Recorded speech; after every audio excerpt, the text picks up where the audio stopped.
There's a quiet that lives in certain kinds of music, a hush that holds the air just after the final note fades. It carries the scent of dusty curtains in old recording rooms and the soft vibration of voices layered over hours, gently stitched together in the stillness of late-night takes. In the golden haze of the 1970s, when reels turned slowly and the California sun dipped behind the ocean, a group of musicians began building something delicate. It wasn't just the songs they shaped, but the fragile space between them, where emotion curled like breath on glass and truth was told through harmony. Fleetwood Mac became a constellation of talent and tension, woven with threads of longing, unraveling, return, and the quiet persistence of creation. Their music held contradictions, and yet there was a kind of stillness at the core, an ache wrapped in melody. They were never easy to define. The band was born from the London blues scene, yet carried itself with the shimmer of California light. Their members came and went. Their sound shifted again and again, but they remained tethered to something luminous and vulnerable. Fleetwood Mac's journey stretched across oceans and decades. It began in the smoky clubs of London and drifted westward, settling in sunlit studios where voices could echo for hours. They passed through changing lineups, heartbreaks, reconciliations, and reinventions. At the heart of it all was the music, honest, intricate, and human. There's an album that sits quietly at the center of this story, one that arrived during a time of deep personal fractures. An album named for the whispers that circled around its creation, Rumours. It was an album of shared truths and emotional distance, one born out of the tension between people who once knew each other deeply. And yet, Rumours is only one chapter in the larger story of Fleetwood Mac. Their beginnings were softer, more uncertain, and their future would continue long after the final track faded from that record. Tonight, we'll drift gently through the full story of Fleetwood Mac. From the earliest flickers of sound and the bluesy roots of Peter Green's vision, to the moment Stevie Nicks and Lindsey Buckingham arrived, and the golden years that followed. We'll move through their most luminous recordings and into the quiet aftermath, the solo paths, the long silences, the reunions that brought old songs back to life. We'll explore the winding story of a band that carried its history in its melodies. Their songs became the soundtrack to millions of lives, in part because they came from real moments, raw, complicated, and full of care. Welcome to Sleepy Journeys, the podcast designed to lull you into a peaceful slumber with soothing stories through time, luminaries, and wonder. Whether you're winding down after a long day or simply looking for a peaceful escape, you're in the right place. My name's Jack, and I'm so happy to have you here with me.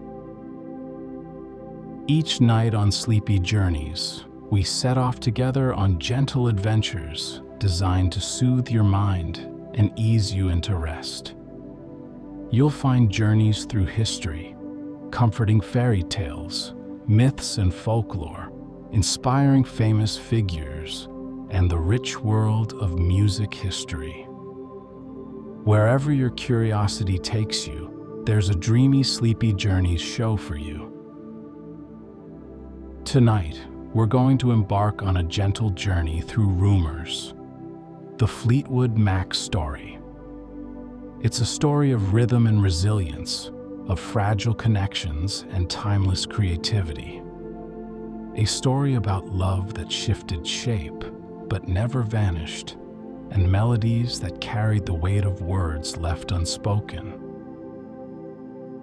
And just before we fully drift off, if you're enjoying Sleepy Journeys, go ahead and tap follow or subscribe on whatever platform you're joining me on, and sign up to my newsletter at sleepyjourneys.com. That way, you won't miss any of my upcoming sleepy adventures.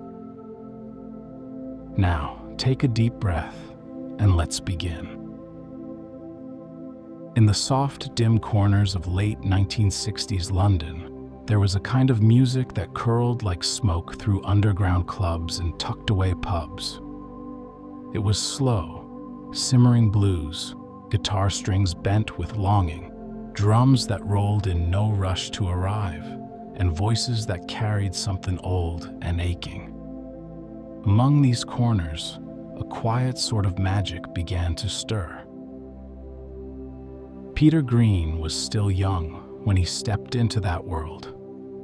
Quiet by nature, with searching eyes and a deep reverence for the blues, he was drawn to feeling, to the way a single note could linger, to the way it could say more than a sentence ever might. Before Fleetwood Mac was born, Peter Green had played in John Mayall's Blues Breakers, a band that became a training ground for some of Britain's most revered musicians. When Eric Clapton left the group, Peter stepped in, and soon listeners noticed. His guitar playing had a mournful warmth, like wind through empty alleyways. It was expressive, almost shy, but unforgettable. Green dreamed of building something of his own. In 1967, he brought together drummer Mick Fleetwood with his quiet steadiness and bassist John McVie, whose subtle rhythm would become an anchoring force. They named the band after the two of them, Fleetwood Mac, though it was Green who had started the spark. The early sound of Fleetwood Mac was unhurried and raw. Songs like Albatross and Black Magic Woman drifted with a gentle melancholy, like gray clouds over rooftops. They didn't rush to find commercial success. There was only the music, the shared silence between notes, and the respect each musician gave the others space to breathe. Their first few albums were quiet in tone, but they caught the attention of listeners who were ready to feel more deeply. There was something honest in the way the band played, a simplicity that invited reflection. But even in these early days, the seeds of change were stirring beneath the surface. Peter Green's heart was never fully in the business of fame. As the band's popularity grew, so did the pressure, and the world around him became louder than he was ever comfortable with. He began to retreat into himself, spending long hours in solitude and growing increasingly affected by the intensity of the world around him. Friends noticed his distance as he drifted, like a sailboat quietly slipping away from shore. There were moments of brilliance during this time. His songwriting deepened. His playing remained soulful and spare. But it was clear something was changing in him. In 1970, just 3 years after forming the band, Peter Green left Fleetwood Mac. His departure left a space that couldn't quite be filled. And yet, the band carried on. Through the early 1970s, Fleetwood Mac became a revolving door of musicians. Christine McVie, John's wife, joined on keyboards and vocals. Her warm voice and grounded energy would soon become an essential thread in the band's tapestry. Other guitarists and singers came and went, each bringing their own textures, but none quite settling the group into place. The sound began to shift subtly, still rooted in blues, but now tinted with folk and soft rock. The music moved like a river gradually bending toward new terrain. Albums like Kiln House and Bare Trees held glimpses of the band's future, gentle melodies, thoughtful lyrics, and a softness that invited quiet listening. The band was searching for something that felt like home. As the decade moved on, Fleetwood Mac hovered on the edge of transformation. They had weathered departures, reshaped their sound, and held onto the rhythm that started it all. What they didn't yet know was that everything was about to shift with the arrival of two voices that would change the course of their story forever. By the early 1970s, Fleetwood Mac had traveled far from their British blues roots. The sound that once curled out of London basements had softened, opening into something quieter and more introspective. The lineup had shifted again and again, like sand slowly reshaping itself under the tide. Though the group continued to record and tour, there was a sense of waiting, as if something important hadn't quite arrived yet. In the winter of 1974, that something came in the form of a cassette tape.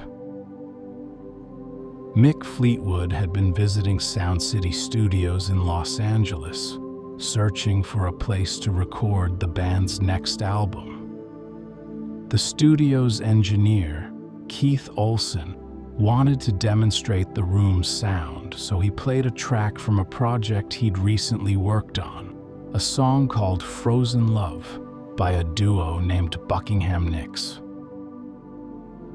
The music caught Mick's attention immediately. There was something in the way the voices wove together, a kind of electricity wrapped in silk. The guitar work was crisp, but full of warmth. The harmony was intimate, like a conversation whispered between two people who had known each other for years. It was tender and restless all at once. The duo behind the song, Lindsey Buckingham and Stevie Nicks, were already deeply entwined, both musically and personally. They had met in high school, begun writing together in San Francisco, and eventually moved to Los Angeles to pursue music full-time. Their 1973 album, Buckingham Nicks, hadn't sold well, but it revealed a chemistry that was hard to miss. Mick reached out to Lindsey first, offering him a place in Fleetwood Mac to replace outgoing guitarist Bob Welch. Lindsey agreed, on one condition. Stevie had to come too. He wouldn't join without her. And so, as the calendar turned to 1975, two voices, deeply connected and already worn with the weight of their shared past, stepped into the shifting circle of Fleetwood Mac. The band had no way of knowing it then, but this new configuration would shape their future in ways no one could have predicted. The lineup was now Mick Fleetwood, John McVie, Christine McVie, Lindsey Buckingham, and Stevie Nicks, 5 musicians, each with their own style and temperament, bound together in a moment of quiet convergence. From the outside, it may have seemed like another transition. But from within the band, something had clicked. A new current had begun to flow. The album that followed, simply titled Fleetwood Mac, marked the band's gentle emergence into a new era. Released in July 1975, it wasn't just a collection of songs. It was a meeting point between histories, voices, and musical sensibilities. Christine brought a softness and subtle strength, her piano lines wrapping around melodies with quiet assurance. John's bass was calm and steady, grounding each song like an anchor set deep in still waters. Mick's drumming remained spacious, letting each moment breathe. Lindsey added texture, intricate guitar layers that shimmered and sparked beneath the surface. And Stevie's voice floated over it all, smoky and spellbinding, like a spell cast in slow motion. The songs from this album had a warmth to them, like sunlight streaming through sheer curtains in a quiet room. Tracks like Rhiannon, Landslide, and Say You Love Me began to find their way onto radio stations and into the homes of listeners around the world. Each song carried its own mood, sometimes wistful, sometimes romantic, always sincere. Rhiannon was mysterious and entrancing, its lyrics drawn from Stevie's fascination with Welsh mythology.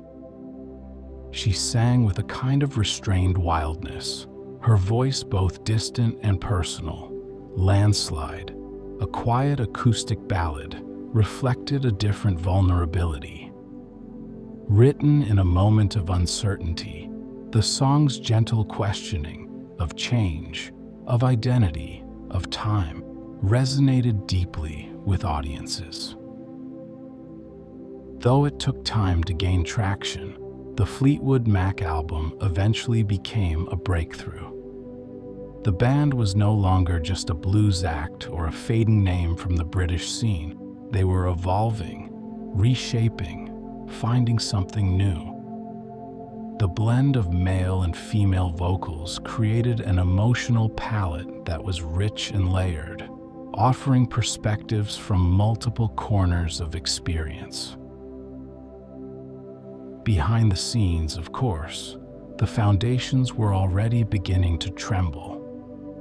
The relationships within the band, romantic, creative, personal, were tangled in ways that would become more visible in the years to come. But at this early moment, there was still the glow of something fresh, a sense of potential, a sound taking root. The Fleetwood Mac album crept in, like a slow tide, rising steadily with each passing month.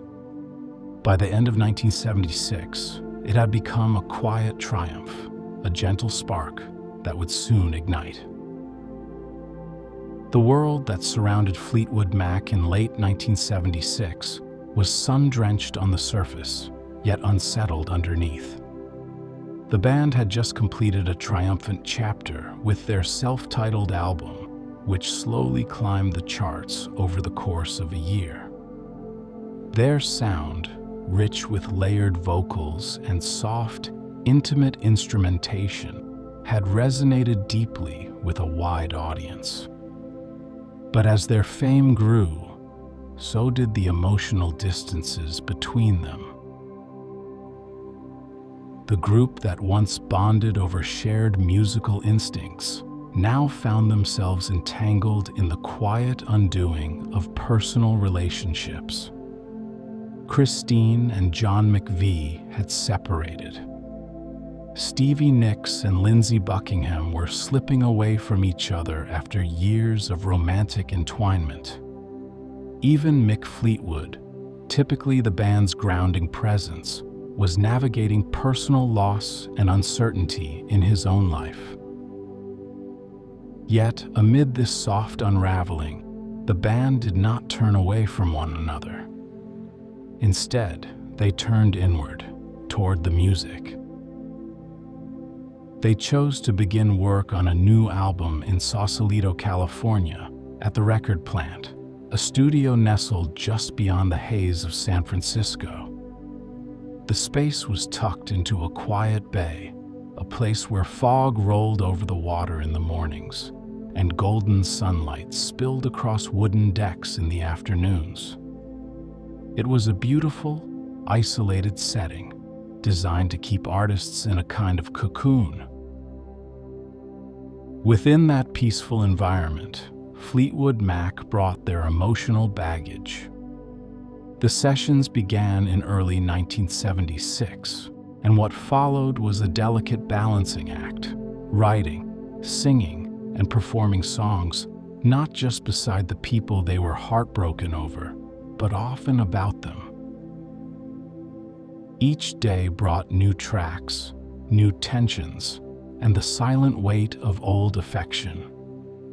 The studio became both a sanctuary and a battlefield. It was the kind of emotional strain that lingers in the air, unspoken but palpable.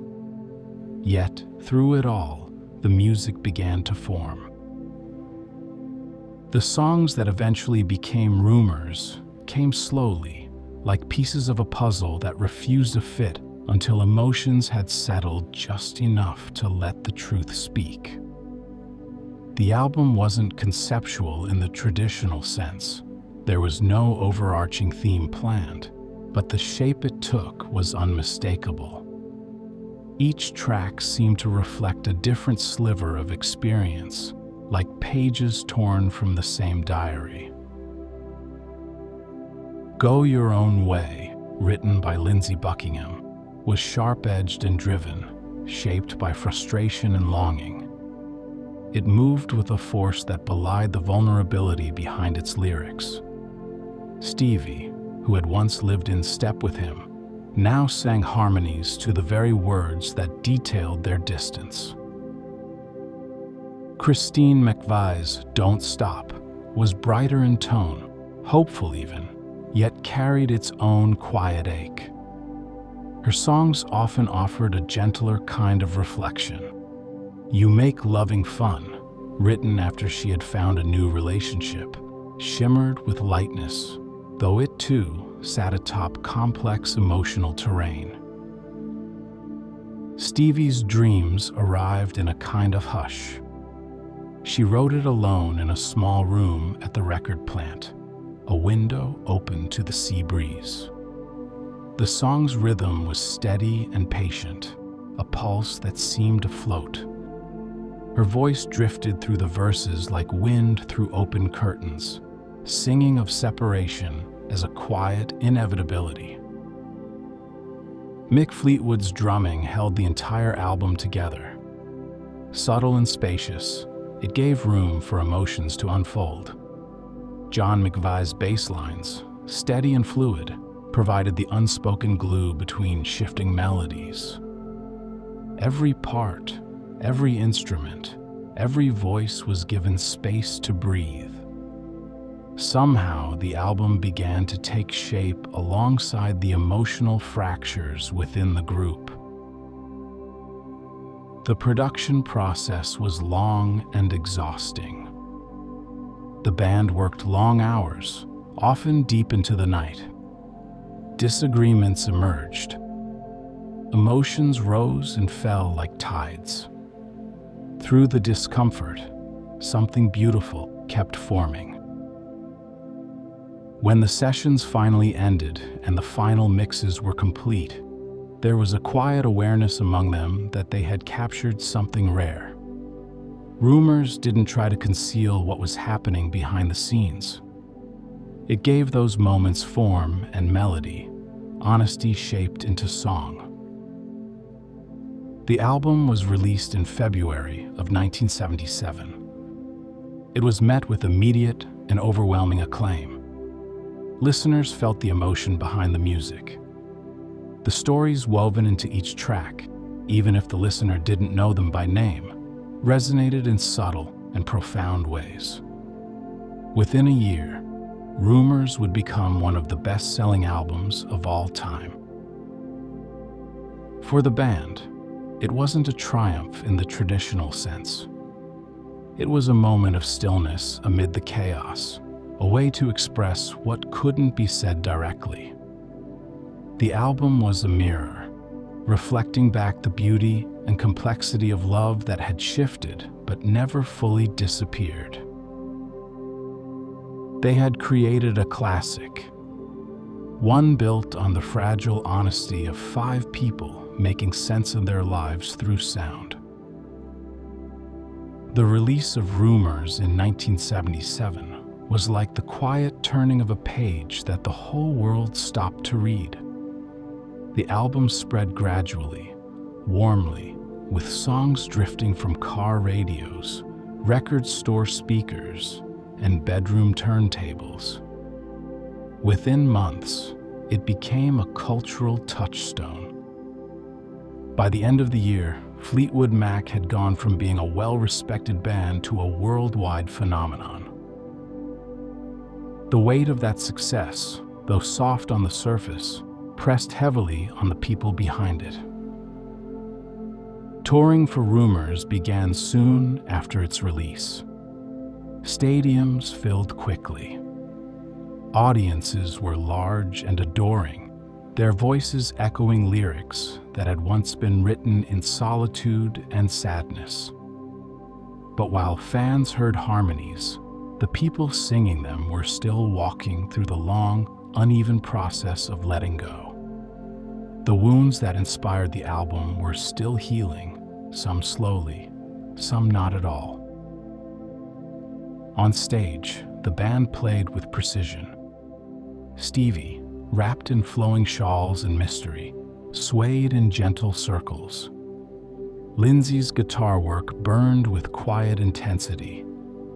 Christine, calm and composed behind her keys, brought serenity to every note. John kept steady time, and Mick towered behind his drum kit, offering the heartbeat of each performance. To the audience, they seemed united, a band in perfect sync. But backstage, the lines were still tangled. The closeness required to create Rumours had also illuminated how far apart they had drifted emotionally. Touring extended those tensions. Endless travel, a whirlwind of appearances, and the absence of stillness made the space between them feel wider. There were moments of levity, shared laughter, old comforts, quiet recognitions that they were still linked in something deeper than daily friction. But there was also fatigue. Success had brought opportunity, yes, but it also brought expectation. The world now watched and listened more closely than ever before. When the tour ended and the applause faded, the question hovered, what would they create next? The answer came in the form of Tusk, an album that surprised almost everyone. Released in 1979, Tusk was not Rumours, and it was never meant to be. Rather than trying to repeat the polished magic of their previous success, Fleetwood Mac leaned into something stranger, softer in places, and more challenging in others.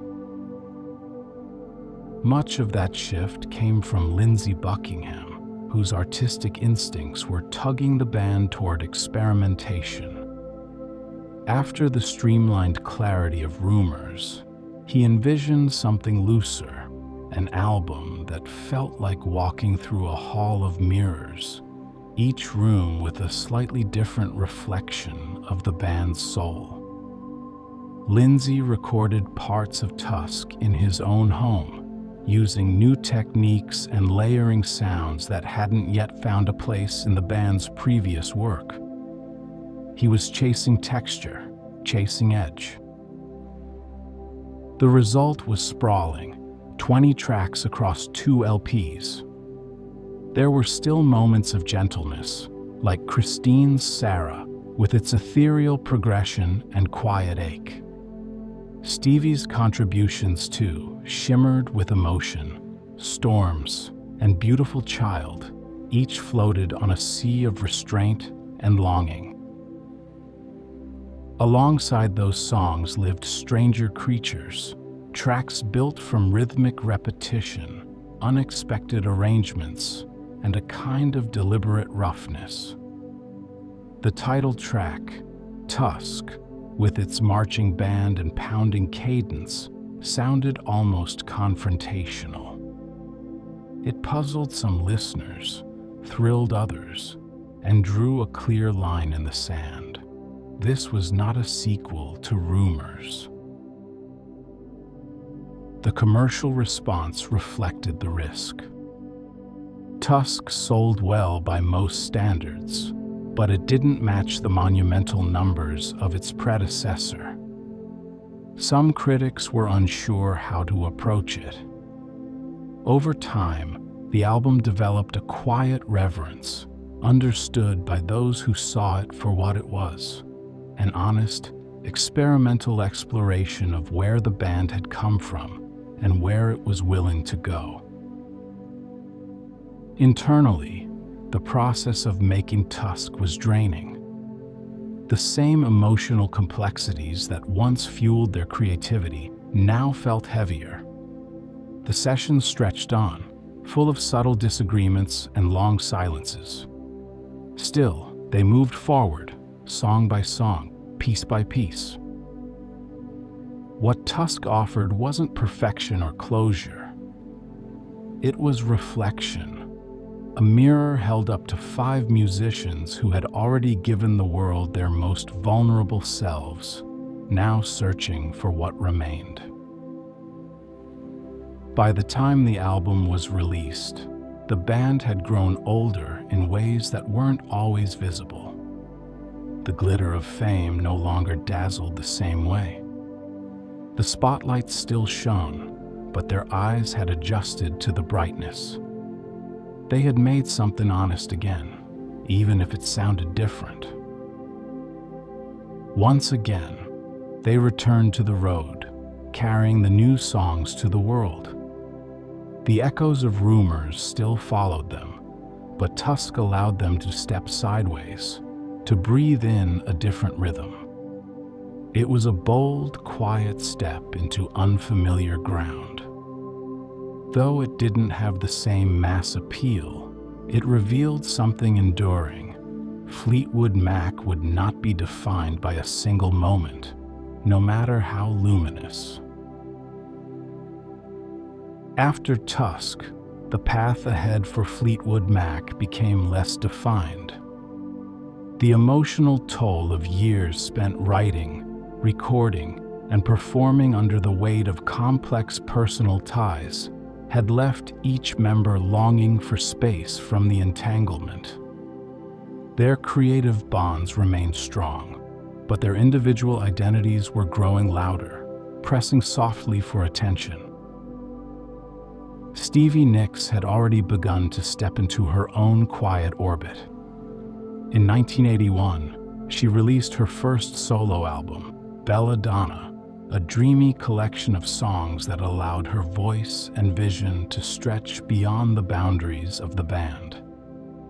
Tracks like Edge of 17 and Leather and Lace offered glimpses of her poetic depth, rich with metaphor, carried on melodies that swirled and shimmered. The album was a quiet triumph, and it marked the beginning of a parallel journey that would continue alongside her work with Fleetwood Mac. Lindsey Buckingham, too, began crafting a solo path. His music leaned further into experimentation, blending intricate guitar work with rhythmic complexity. His solo records were introspective, a little jagged at the edges, filled with the kind of creative risks that often didn't fit easily within the band's framework. He seemed to relish the freedom and the ability to explore ideas without negotiation. Christine McVie, always the most understated of the group, released her own solo material as well. Her songs remained warm and melodic, often tinged with reflection and gentleness. As the 1980s unfolded, Fleetwood Mac continued to make music together, but the rhythm was different. Their 1982 album, Mirage, softened the experimental edge of Tusk, returning to more familiar sounds. Hold Me, Gypsy, and Oh Diane found success on the charts, and the band once again filled arenas and airwaves. Yet the undercurrent of change never fully subsided. By the time Tango in the Night was released in 1987, it was clear that Fleetwood Mac had entered a new phase. The album was lush, layered, and deeply textured, a mix of shimmering production and pop sensibilities. Songs like Little Lies and Everywhere became enduring favorites. But just before the tour that would support the album, Lindsey Buckingham quietly stepped away. His departure was a quiet decision made after years of emotional weight and artistic friction. The band carried on without him for a time, bringing in new members to help fill the space he left behind. But something had shifted. The constellation had rearranged itself once more. In the years that followed, Fleetwood Mac became something like a tide, retreating, returning, shifting with time and memory. They never formally disbanded, but rather moved in waves. There were reunions and side projects, live albums and retrospective tours, all woven into the gentle tapestry of their shared history. One of the most beloved moments of reconnection came in 1997 with the release of The Dance. It was a live album and a return to something that had long been paused but never truly ended. Lindsey rejoined the band. Christine came back as well. And for one evening, they played again, the classic lineup, side by side. The performance, recorded in front of a small invited audience in Los Angeles, felt intimate. The music carried the weight of memory. They sang the old songs, and the meaning inside them had deepened. The harmonies were still intact, still hauntingly beautiful, but now they held years of perspective. Smiles passed between them. There was warmth, and something that sounded, finally, like peace. The Dance became a major success, both critically and commercially. It reminded the world of the alchemy that happened when these 5 musicians came together. Even more than that, it reminded the band themselves. Of course, the story didn't remain still. Christine McVie eventually stepped away again, craving a quieter life. Lindsey continued to pursue solo work. Stevie, ever a presence, remained a symbol of resilience and enchantment. Mick and John stayed at the heart of the rhythm, steady as ever. Over the next decade, Fleetwood Mac would tour in various forms, always drawing large, devoted audiences who came both for the songs and the shared nostalgia they carried. Then, in a turn that felt both sudden and inevitable, Christine returned once more in 2014. The band was whole again for a time. Tours followed. New recordings were discussed. The spark still flickered. Time, as always, continued its gentle push forward. In 2018, Lindsey Buckingham was let go from the group. It was a quiet, complicated shift. The reasons were personal, and the details remained soft-edged in public. The lineup changed again. But the story, by then, had become less about who was present and more about what had been created.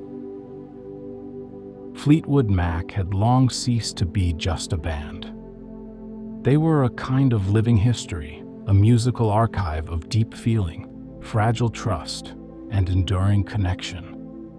Even when scattered, the traces of what they had built together continued to echo steadily. They had proven that music made in love, and even in loss, could outlast the noise. Fleetwood Mac's story doesn't have a tidy ending. It continues to unfold, quietly and unexpectedly, like a melody that drifts just beyond the final chord. By the 2020s, the band had entered a phase of reflection, not inactive, but no longer pressing forward with the urgency of earlier years. Their journey had already etched itself into musical history, and the world, it seemed, was still listening. The lineup had once again changed shape.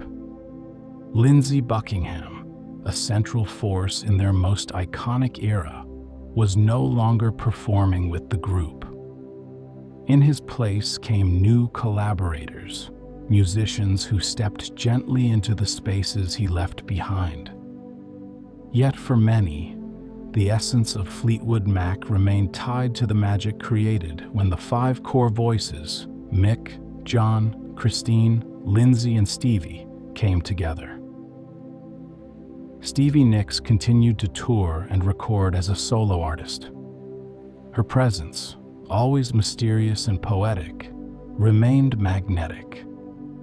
She spoke often of the music, of her memories, and of the legacy the band had built.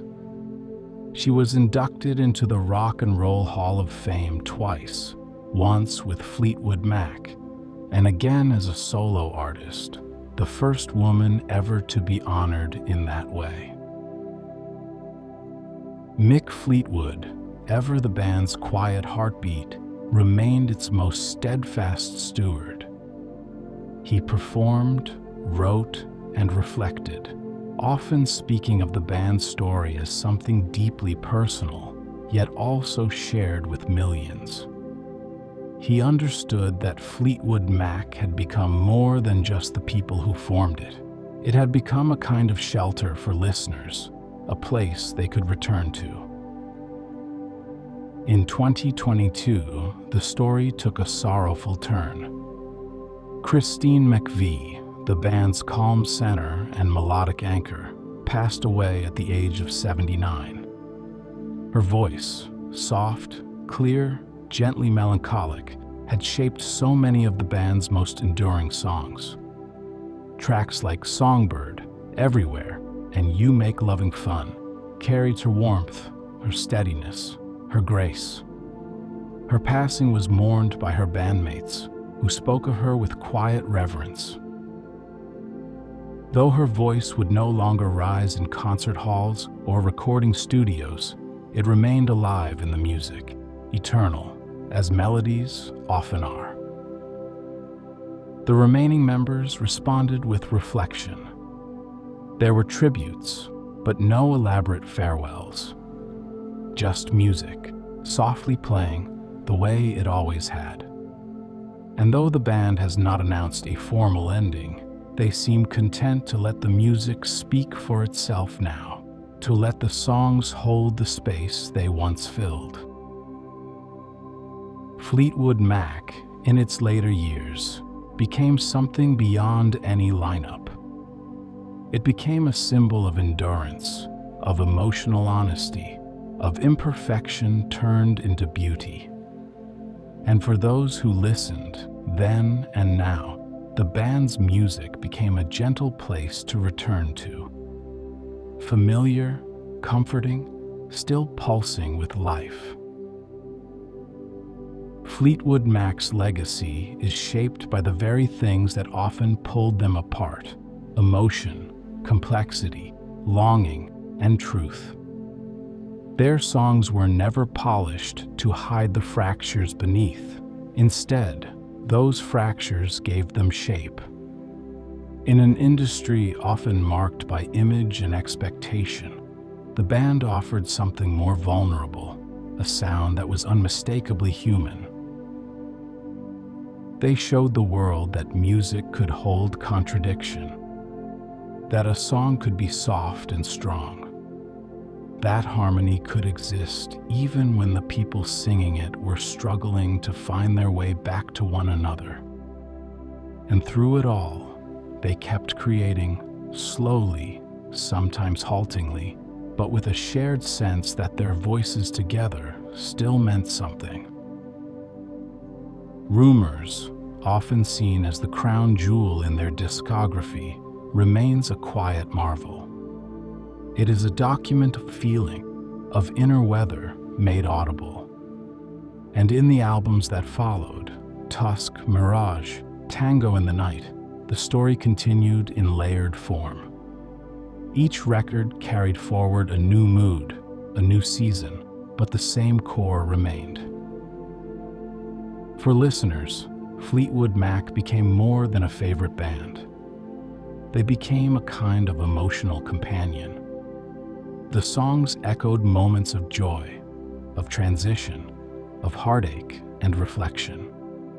Whether heard late at night on a quiet drive, or softly playing through a window on a warm afternoon, their music settled into the corners of life.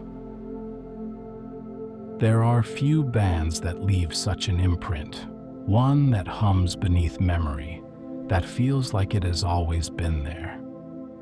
Fleetwood Mac achieved this through staying honest, by singing what needed to be sung, even when it was difficult, by staying together for as long as they could. Even now, in the stillness that surrounds their later years, the echoes continue. You can still hear them in the hush before a needle touches vinyl, in the fading seconds of a familiar refrain. They exist in the space between harmony and silence, in the quiet hum of recognition when a song returns to you unbidden. Fleetwood Mac's legacy lingers. There is a hush that follows certain kinds of stories, the kind that stretch across time, across hearts, across change. As the final notes fade and the voices soften into memory, what remains is presence. Fleetwood Mac's story is full of such quiet spaces where melody met memory and where sound gave shape to emotion. We began our journey in the dim corners of London clubs, where the slow ache of blues wrapped around a young Peter Green's guitar. From there, the story moved westward, toward the golden light of California, toward the arrival of new voices, new textures, new songs. Stevie, Lindsey, Christine, each brought something unique, something deeply felt. Together with Mick and John, they wove a sound that carried far beyond what they could have predicted. In the making of Rumours, we saw the soft unraveling of relationships and how, through it all, they continued to create. The studio became a place of quiet courage, where each member put into music what couldn't be said in words. The songs were fragile, beautiful, sincere, and listeners felt them in their own lives, in their own quiet moments of longing and change.